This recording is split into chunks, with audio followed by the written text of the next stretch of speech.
Hello! Inside this rather innocuous little box, there is this from RadioMaster. This is their wireless training module. What's it do? For those not in the know that might be new to the hobby, the traditional way, I think the club way of learning how to fly a model was with a trainer cable. Your instructor has a radio, he's connected to the plane, and the student who connected by cable to his radio, and he can fly some of it, but if something goes wrong the instructor can quickly override and correct something.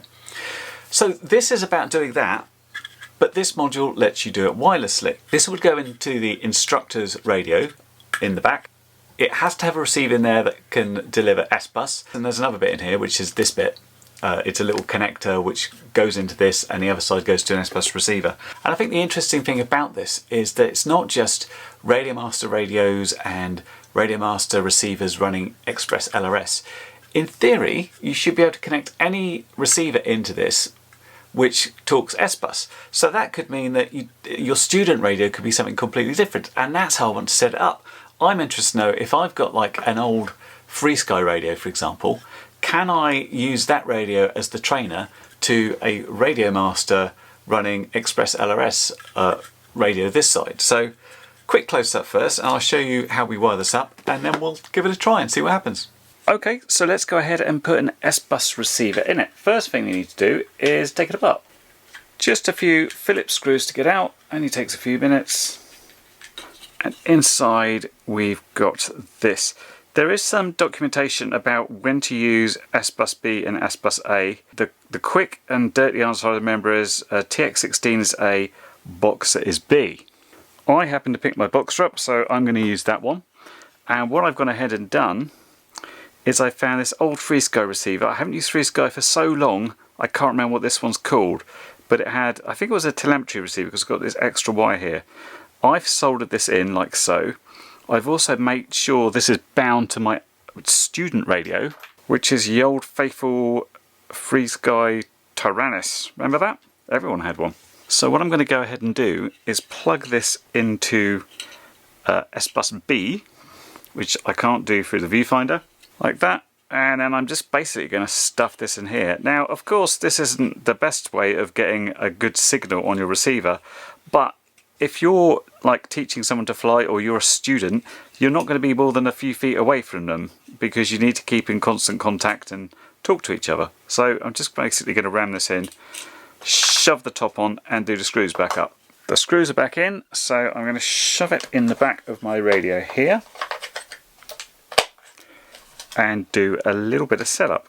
So this is my chosen model. I've called it Quad Train for trainer, if you like. So if I go into the model and I go into the model setup, what I've done, I've set trainer mode to master S-Bus. You've got your options of off, master jack, slave jack, and master S-Bus, master CPBM. We want master S-Bus. What I've then also done is I've set up a switch.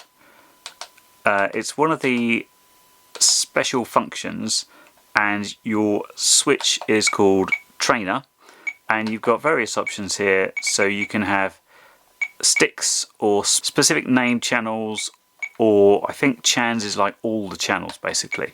And so what will happen is I go down on SB and that will say yes, you've got the trainer function, and if I need to take over I flick it up and I've got control back on this radio. Okay, that's one thing. I found a model that I don't own anymore called Space Wolf, so I've decided to use that. Essentially, I don't have to do anything on this radio. I'm not pretending I'm training. All I've done is I've gone in and made sure that my radio is bound to the receiver, which it is. So if we put these side by side, and we really hope it's not too close to make it go wrong. If I turn the trainer off, you will see as I move my sticks, the channel monitor moves, and if I move this one, the channel monitors move. So if I turn trainer on, if I move these sticks, we don't get anything happening. If I move these sticks, you'll see it both happens on the trainer and the student radio in this case. And of course, if the student's going, hey, look, I'm going to crash, you take it off, you take over. There are a few ways of doing this. You can have this channel replace, or you can like add. So the trainer can still have some control while the student's doing something, but I tend to think that just overriding it completely is best. It's like, yep, you're in control or I'm in control, and you can come in and out of it as you want to.